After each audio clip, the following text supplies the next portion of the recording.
being given responsibility for certain things, or other third parties being given responsibility for certain things. We've just put that in a contract and not put it in a kind of formal legal entity. It has the same effect, it just doesn't have the legal entity nature that a Delaware statutory trust would have.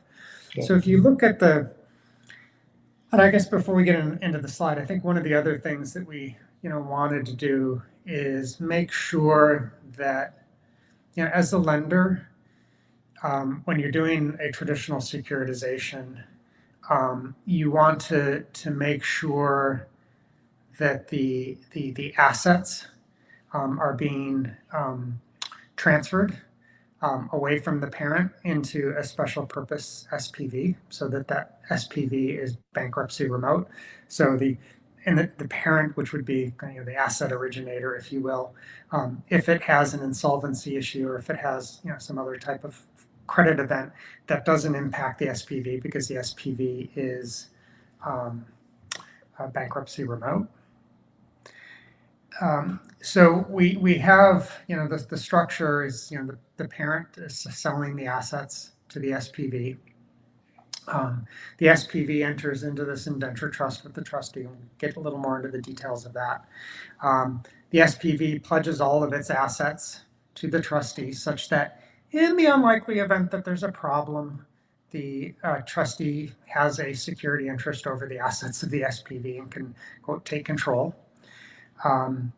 Then you have the parent actually, pledging its ownership interest in the SPV to the trustee. Again, in the event that something goes wrong, as a lender, you want to have the ability, when it really, really goes wrong, you want to have the ability as the lender to take control of the assets. That's the only thing you care about when things really, really go bad. You want to at least have that ability. Whether you exercise it or not is a completely different question, and will depend on facts and circumstances at the time. But if you don't have the ability to control the assets, then you really don't have much, because you're entirely, wholly dependent on the borrower, who's in trouble. In step 5, you have the SPV issuing drop-in-tin tokens. The governance of those drop-in-tin tokens and the rights associated with those drop-in-tin tokens will be captured in both in the subscription agreement and the trust indenture. One of the key features that we added to the overall structure is what we call a lockbox. It's nothing unique. It is basically when eligible assets make payments, so principal and interest, or what have you, those go into an account that is secured in favor of the trustee. Again, the reason we would be doing that is when things go bad, the way that the trustee has what is called a security interest over cash is by having a lockbox. Now, how you structure that lockbox, whether it's in the name of the trustee, whether it's in the name of the SPV and pledged to the trustee, they're kind of the same. But the fact of the matter is that you have cash coming from the eligible assets into a designated account, such that when things do go bad, the trustee has access to cash, because that's the only thing that really at the end of the day is going to pay you back as a bondholder, is that cash. The trustee then would be, assuming everything goes fine, the trustee basically initiates payment in dollars at this point. We're still, everything before, Tin Lake is actually in dollars. It's still not in DAI. The trustee initiates payment out of the lockbox. The funds get converted by, some exchange broker, pick your choice who it is, converted from dollars to DAI eventually into the Tin Lake protocol. And then the Tin Lake protocol, being a piece of software that is able to manage DAI, runs its program and then distributes the DAI back to the drop-in tin token holders, depending on, the particular terms of the deal. So that's kind of the overall structure. And what we've done with the indenture trustee is one is, create this ability for the bondholders, which are the tin and the drop, who are frankly passive, right?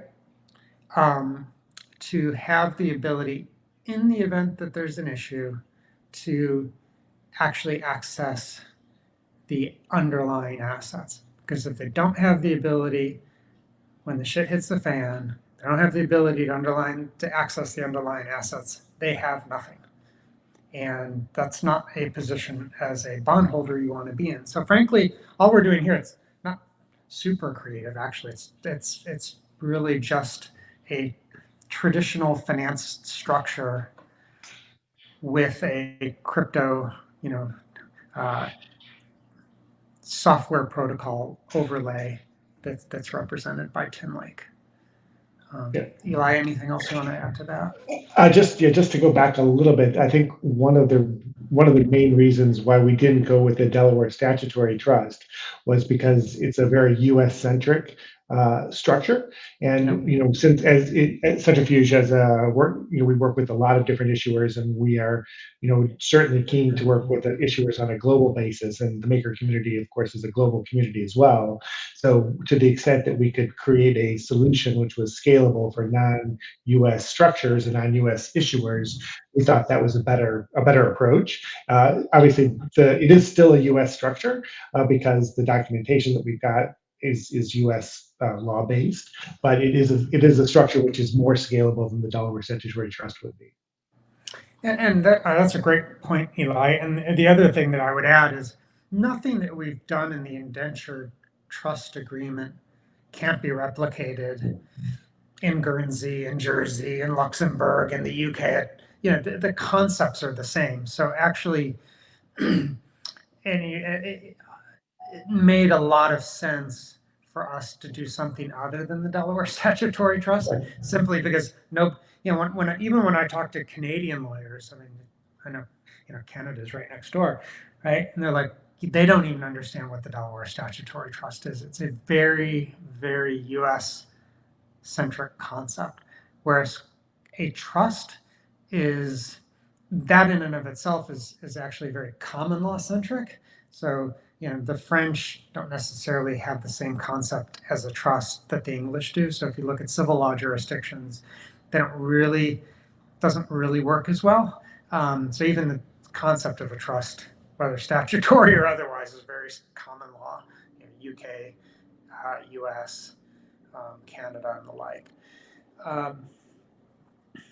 So in the trust agreement itself, I think probably the two biggest the two biggest features that we try to build out is this lockbox and a cash waterfall. You will have, if you've attended any of the real world financing presentations to date, we go on and on about cash waterfalls. And what cash waterfalls basically are is cash gets trapped in this lockbox and there is then a priority of payments. So who gets paid? This is all still in dollars. Who gets paid first? Because you want to make sure that the trustee gets paid. Because if the trustee is not getting paid, the whole thing falls apart, because the trustee will say, hey, you haven't paid me, I quit. You want to make sure that the servicer of the underlying assets, usually in this case it'd be the parent who's servicing these eligible assets, you want to make sure they get paid, right? So they'll probably have a servicing fee of some type, because if they're not servicing the assets, then there's no cash to pay you as the bondholder. So you want to make sure that the servicer is getting paid. You want to make sure that any other kind of important participants in the, if you will, real world, or everything before things are converted into DAI, you want to make sure that they're getting paid so that the system continues to work, right? Those expenses need to get paid first. And then at kind of the bottom of the waterfall, if you will, funds then can go into the Tin Lake protocol and pay the tin and drop token holders. So that's one thing that we've instituted. In the past, on a smaller deal, funds go into the SPV and the SPV just manages things, right? Okay, that's fine. That works for a $20 million financing. But once you start getting into bigger numbers and you try to create more structure, and this all seems very heavy-handed, but actually, if you think about Eric Rapp and I have discussed this in our discussions on kind of decision making and delegated committees. Public investment grade securitizations are exceptionally decentralized because everything has been delegated out to an independent third party to do things, such that the drop and tin token holders or the bond holders actually don't do much and don't have to do much. And if they do have to do something, it's because the deal's gone really, really south. So in a way, even though it seems like we're creating more, in doing so, we're actually trying to make we're trying to imitate what traditional finance has done a very good job at is making these types of securitizations exceptionally decentralized. And from a bondholder perspective, what people are going to do because their roles and responsibilities and the flow of cash is precisely defined. There's no discretions. There's nobody that really needs to decide, hey, do I want to do this or not? Should I make this payment or not? It's set forth very clearly who gets paid, how much, when, who makes the payment, without having to go back to lots of bondholders and say, hey, should I make this payment or not? So the lockbox was one aspect that we put into the trust agreement. And then the other bit was really about decisions. Again, we try to structure these such that we delegate as much authority to third parties, whether it's the trustee, maybe there's another third party here that's confirming that the quote eligible assets are eligible.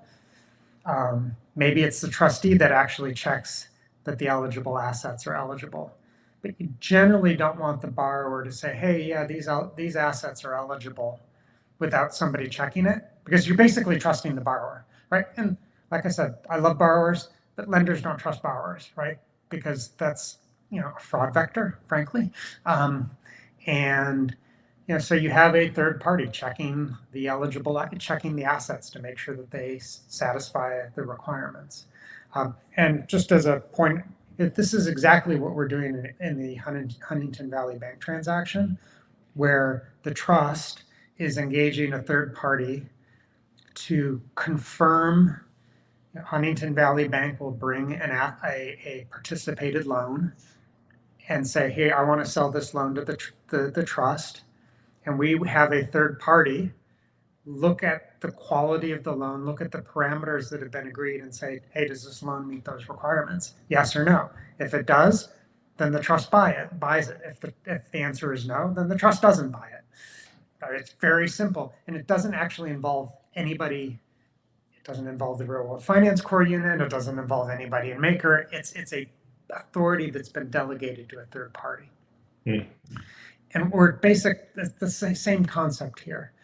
And then in terms of decision making, in a investment grade bond financing, basically the bondholders, this case drop and tin, they don't really make any decisions because they can't. There's too many of them. There's going back to the maker community for every little issue becomes very, very counterproductive.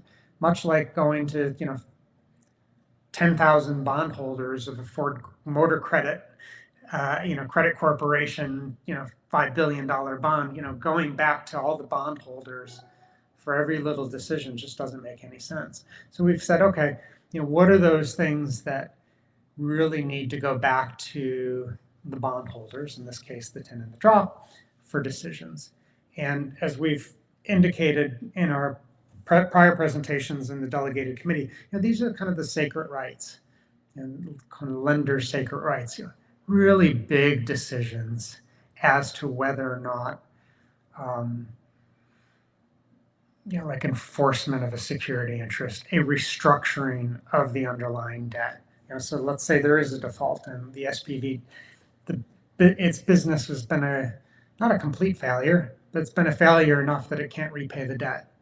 Okay, well, if the bonds were supposed to, be paid owed, there was an assumption that the bonds would be paid at a certain period of time, but there's no longer the cash to do that.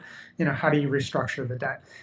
Maybe you need to change the interest rate, change the term, what have you. And we've tried to identify those type of decisions that would go back to the bondholders. And then for any other decision, it would either be the trustee with maybe an advisory committee, or, frankly, structure the deal tightly so that very few decisions have to be made. And in a traditional investment grade bond financing, it's structured so that there are very few decisions that actually have to be made by anybody. And that's actually what makes it very decentralized. Eli, I'm rambling here. Anything No, it's else? fine. Yeah, I obviously, we agree that the bond structure, I think, is a very good fit with the DAO and with a decentralized community like Maker, because in a bond deal, the bondholders don't know each other. Even the issuer usually doesn't know who the bondholders are. So it is in fact kind of a decentralized structure already existing in the TradFi world. So it fits very well with the Maker community and the concept of a decentralized DAO. So that's why we went with that approach. I think that the use of a trustee, the interposition of a trustee between the decentralized community, whether bondholders or a DAO, and the issuer itself, issuer SPV, is really critical to making this all work. And I think that, with looking at real world asset deals, the community really needs to it's a great idea, as Christian has said, to focus on the powers and the roles and responsibilities of the trustee, and when things need to come to the community for a vote and when the trustee can act on its own. And you want, obviously, the trustee to have a scope of authority which is limited, but not too limited, because you don't want to have to put everything up for a vote. I mean, much like an on-chain vote within a DAO, a bondholder vote is a difficult thing to manage and organize. And finding the bondholders and getting them to vote, it's actually more difficult than an on-chain decentralized DAO. So it's something that the TradFi world has a long experience in, and it's something that is very easy for a DAO like Maker to piggyback off that experience in the TradFi world. And that's really what Christian and I have tried to do with this structure. That's a great way to tie it into the DAO. Sometimes I get so caught up in the details, I forget to bring it back to Maker, but that's exactly right. One other thing, there's two other things. The first is, look, this indenture trust, which we've published, it is open source. It's not particularly unique. But people are certainly free to use it. It will vary slightly from deal to deal. We'll continue to improvise on it. I think people should expect us to continue to improvise on it. And which really brings me to my next point. So it's going to be a bit of a pitch for the Incubating Legal and Transactional Services Core Unit. I mean, one of the reasons that I'm here is this is all interesting, but I'll be honest, it's really just layering in traditional finance practice, or actually laying crypto into traditional finance practice. Actually, it's not even laying traditional finance into crypto, it's crypto into traditional finance. And I think one of the things that certainly as I get into these agreements and think about Maker and think about how to improve things, and frankly, I think the Tin Lake Protocol is a great example of that, because they've taken a part of this entire process and automated it. And I've had various discussions over time with the Centrifuge team to kind of say, okay, where else, how else can we improve the contracts? How else can we automate things? How else can we make things more and more permissionless? And when you get into the details of these, various contracts and these various relationships, and if you go in with an open mind as to thinking, how can I improve this? You actually can find lots of different ways of actually improving the contracts. So the pitch that I made for the incubating legal and transactional services core unit, and my apologies to you, Eli, in advance for doing this, is part of what my goal is going to be, and what I want the community to measure the core unit by is how do we innovate? How do we innovate these contracts so that they can be done in a permissionless, open source manner? And to be perfectly honest, I think Maker is uniquely qualified and maybe one of the few protocols that is so qualified to actually meaningfully experiment and frankly force borrowers to experiment, because borrowers just want cash, right? I mean, they want to get on with their business. I get that. But Maker has a philosophy of decentralization, open source, trustlessness that it wants, I believe, to drive how it's interacting. And I think, for instance, this trust agreement would be one of those documents that you could kind of say to yourself, okay, how do we, from a Maker standpoint, how can we automate some of the things in there? One of the questions that I have that I want to explore is, how does Maker sign this, right? How does Maker actually have rights to the drop token? Because right now there's a subscription agreement, and Maker doesn't have anybody to sign a subscription agreement. Somebody asked me the other day on one of the Discord channels, would I sign a subscription agreement? I said, hell no. I'm not going to sign a subscription agreement. That would be in my personal capacity. Why would I do that?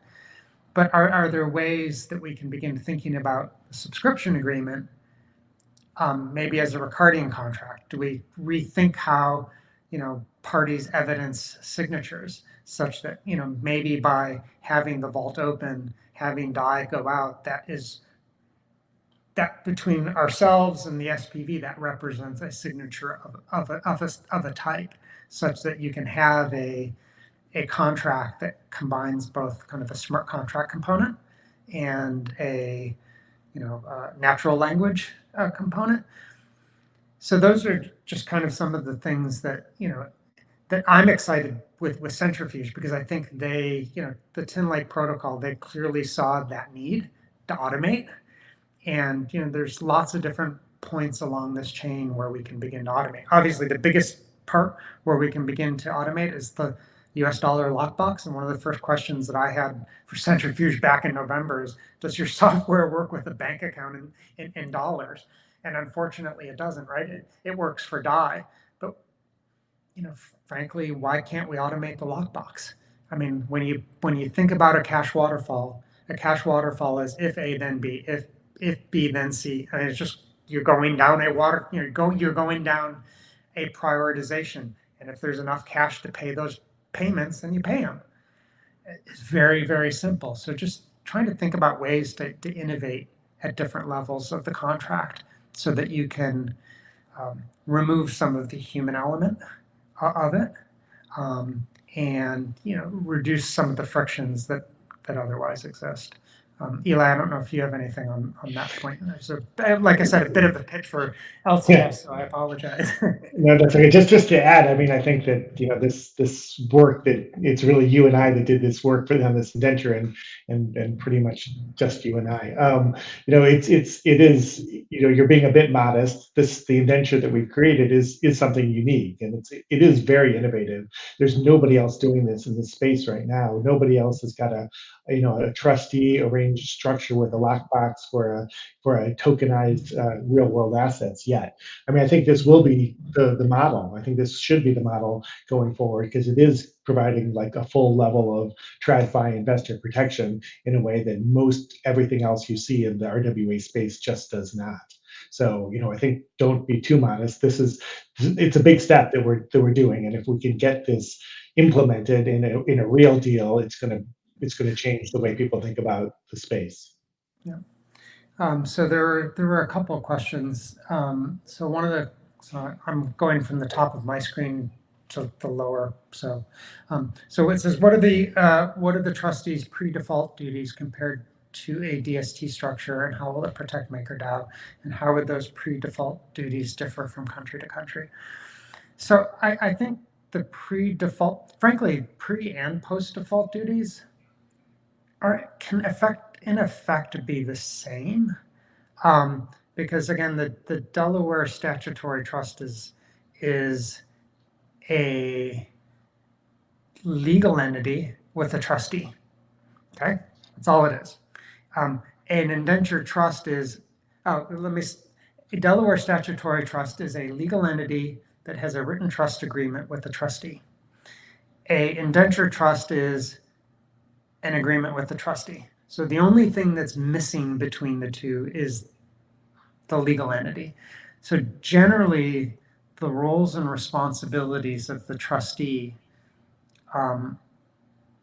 can be and should be the same. Now, how much, and I think the key is how much you allocate to the trustee versus other third parties. So that's why I always say the devil's in the details, right? Because if the trust, whether it's a Delaware statutory trust or an indenture trust, if the trust basically says, you trustee only do one thing and one thing only, well, that's the only thing the trustee will do. if the indenture trust or the Delaware statutory trust says you trustee do A, B, C, D, E, F, and G, well, those are the only things that the trustee will do. So it really depends on the actual text. But to answer your question, I mean, it's conceptually, frankly, the same. Yeah. How those default duties differ from country to country, they probably shouldn't. Again, you're not going to have a Delaware statutory trust in Luxembourg or Jersey or Guernsey or the UK or BVI. You'll have a trust, but by and large, this is now a very broad statement. Parties can contract and have the right to contract and have courts respect their, what they've agreed. So it should generally be the same as, as long as courts respect what people have agreed as being in the contract. Yeah. I mean, I think there may be some jurisdictions that will have some regulatory responsibilities placed on the trust of the trustee that will be a little bit different than you might find in Delaware. But for the most part, I would think that those duties should be pretty similar in pre-default. Obviously, in a default situation, it will be a very different situation, because the default processes in countries outside the United States will be different. Very different. Yeah. So then the next question was, so the trustee acts for the benefit of MakerDAO, whose right to payment is based on a contract claim against the issuer. Is that right?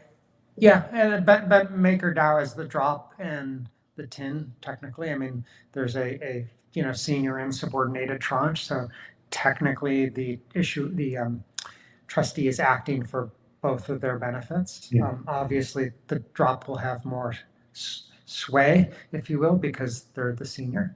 And then is there a scenario when the trustee will act in the best interest of the tin token holders? Probably not. I think that's the right answer, except if the drop's been paid. Exactly. Yeah. Except if the drop's been paid off. Exactly. Yeah. So, yeah. I mean, and I would say it's more than just a contractual claim, because one of the elements that we didn't actually talk about earlier is that there's pledges of the assets. So the assets, the underlying assets that the SPV holds, and also the interest in the SPV itself from the parent are both pledged to the trustee, so that they have an interest in the property. They'll have a security secured interest in the property underlying the SPV, the assets themselves. And in a default situation, of course, they would foreclose on those pledges, and it would take control of the physical assets on behalf of the drop and the 10 token holders maker. So I'll probably, next question, you're a big fan of recording contracts. How far away are recording contracts from being a reality, and what needs to happen for them to be admissible in a court of law? You take that, Kristen. Yeah, I mean, that's where I really